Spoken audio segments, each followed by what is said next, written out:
Welcome back to Q&A with S&A. I'm Chelsea, and today we have a very special edition episode for you. Some of our team members are currently at the Slipstream Connect Conference in the Gold Coast. So we've spent the last 2 days learning and workshopping and really reflecting on how we can better serve our clients and what we can do to help out our team to better serve our clients.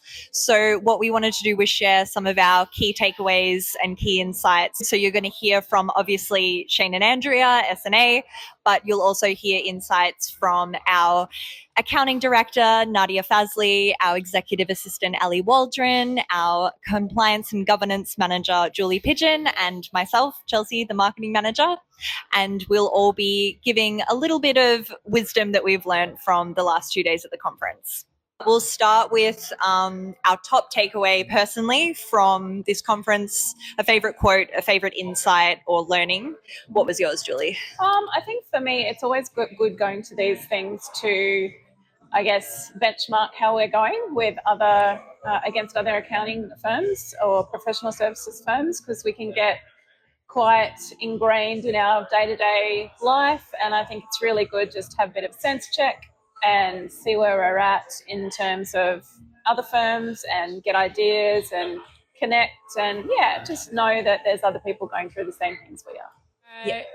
When we come to these sorts of conferences, we sit back and say to ourselves, actually, we do really well. Like, we don't need to come to these things to get access to this sort of information. What I think is really cool when we come to events like Slipstream Connect is that we get to see guest presenters that we wouldn't normally have access to. So yesterday we got to hear from this really cool demographer, and he just had some really funny snippets of information, and the way he presented stuff was really engaging and really interesting. And I think we don't have access to that sort of information in our normal day-to-day. So for me, that's what I take out of these sorts of events.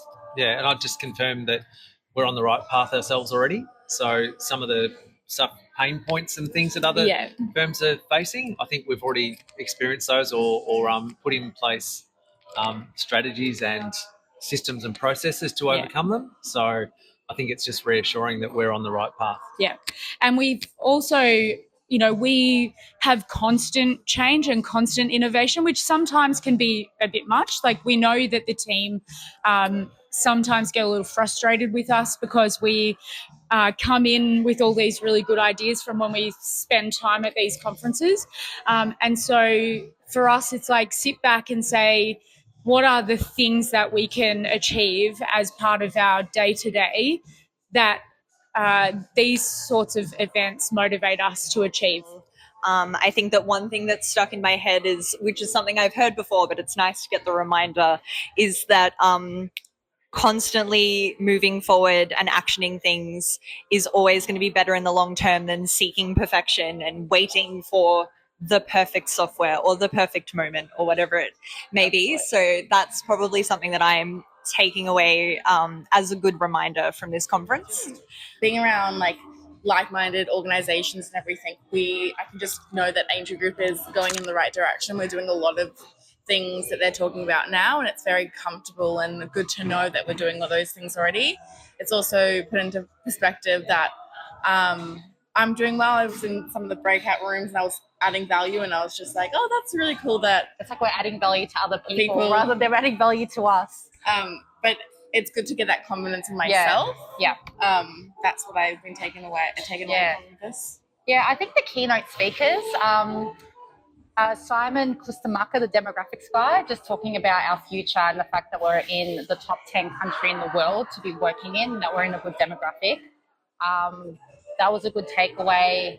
And also the guy this morning, Sebastian Terry, talking about passion, inspiring passion. I forget that, if we're passionate about what we're doing, hopefully it drives the passion within the team and in the organization. I think we're already doing that, but the fact that that's highlighted, that's a good motto to live by. That would be my key takeaway. But in terms of the projects and everything we're doing, I feel like we're constantly evolving and just... We're never sitting still, so... Yeah. what's one actionable step that you're inspired or looking forward to taking on as soon as you get back to the office and normal work life? I think we're probably there's 6 of us here at this event, and I think we all are going to go back and understand that our collection of client data is something that we can absolutely action the minute we walk in the door, because we have everything in place to be able to do that better, and it gives us a little bit more motivation to say, okay, that is the number one for us right now. Yeah, and to improve on the client experience, and really focus on that as our next one of our next key projects. I think for me in my role is just taking everything that we've learned over the last couple of days and look at how we can improve on what we're already doing. Something, for example, would be the data that we collect from clients. How are we using that? What are we collecting?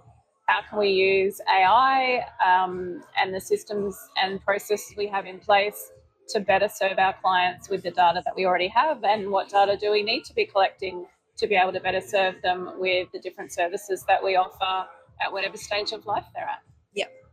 Yeah, mine is similar. So I'm definitely going to be sitting down with Nadia and Shane and the key advisors and developing really actionable steps about how we're going to get that data, and also making sure that we're getting everything we need from the client so that we can then almost like double it and give it back to them in a meaningful way. So that's something I'm looking forward to. And I'm also going to do I got a really good website audit sheet, which we had most of the stuff we're doing really well, but I want to go through each of our websites and audit them thoroughly and make sure that we are scoring top marks in all of those areas. Awesome. When I get back to the office, actually, I'm going to be contacting my clients and their children and making sure the children are taken care of. That was from the demographics guy, Kustamaka, that there's going to be a lot of 43-year-olds out there in the world, and they'll need a lot of support. They'll be wealthy at that point, inheriting a lot of money, and will need support in terms of estate planning and things like that. So making sure that we're taking care of our clients' kids, not just our clients. And I think we always have it in our mind that we need to take care of them, but I think it's a difficult conversation to have with our current clients. Yeah, that's right. Yeah. So maybe just more pushing that conversation forward. Yeah. And then this morning we heard from Sebastian Terry, who he's developed the 100 Things movement. Can you share one of the things from your own list, if you have one top of mind? Yes, I think for me, I really love his idea about just grabbing life and look at what's holding you back from doing what you really want to do. For me, it's definitely doing more travel. And I think, just stop the excuses and go for it. Plan the holiday, take it, and we'll be happier for it. Yeah. Yeah, I think. He shared what made, so he lost a friend in his early 20s, and it really reshaped the way he went about life. And I just think it's important to take that lesson and just really think about what matters to me and what I want to do in the future. So I really want to think about what I want to do with my personal life, my professional life. And it's just a good reminder just to live life to the fullest. Yeah. What about you? One that's more specific, I would love to see a show on Broadway. That's on my list. So I'm gonna add that to the list, and we'll get there eventually. My one thing is to start playing golf and eventually get to a single figure handicap. Now, I have not played before, so the first step is going to be to buy golf clubs, and Chelsea is going to hold me accountable to make sure that I continue on this path. It doesn't need to be now. It can be a long-term goal over the next few decades. It may take time, I think, or not. Maybe I might get there in about a year. We'll see how we go. But I think if we have a big goal, something like that, something to look forward to when you retire as well. I'm not going to go and get married to a random person in Vegas. I'm not going to do that.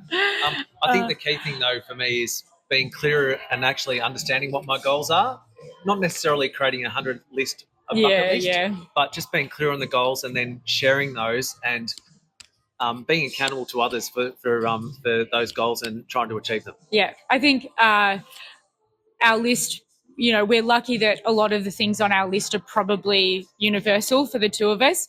And when we had to sit and talk about what might be the thing that we thought of that is on our bucket list, both of us, it was travel.